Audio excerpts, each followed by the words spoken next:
মা সেই ছোট্টবেলা থেকে আমার যত্ন নিয়ে এসেছে। কখনো আমার বেস্ট ফ্রেন্ড হয়, কখনো পার্সোনাল শপার, বা কখনো আমার ফিলসফার। এক এক সময় একটু বেশি স্ট্রিক্ট হয়ে যায়,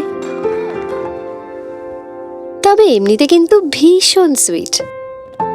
হয়তো সেই জন্যই মার ডায়াবেটিস আছে।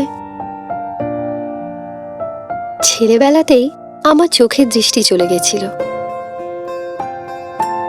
সেই থেকে আমার যত্ন নিতে নিতে মা নিজের যত্ন নেওয়ার কথা ভুলেই গেছে। মায়ের ক্যালেন্ডারে কোথাও কোনো বার্থডে বা অ্যানিভার্সারির কথা লেখা নেই, শুধু আমার ইভেন্ট আর অ্যাপয়েন্টমেন্টেই ভর্তি। তাই আজ আমি একটা অ্যাপয়েন্টমেন্ট নিয়েছি মার জন্যে। ডায়াবেটিসে দৃষ্টিশক্তি চলে যাওয়ার ভয় থাকে, যাকে ডায়াবেটিক রেটিনোপ্যাথি বলা হয়। চোখে দেখতে না পাওয়ার মানে যে কি, আমার চেয়ে ভালো আর কেই বা জানে।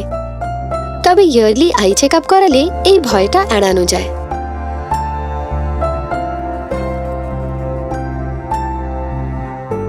মা আমায় এমনভাবে তৈরি করেছে যাতে নিজের যত্ন আমি নিজেই নিতে পারি। আজ আমি মাকে ভরসা দিতে পেরেছি যে আমি মার যত্নও নিতে পারি।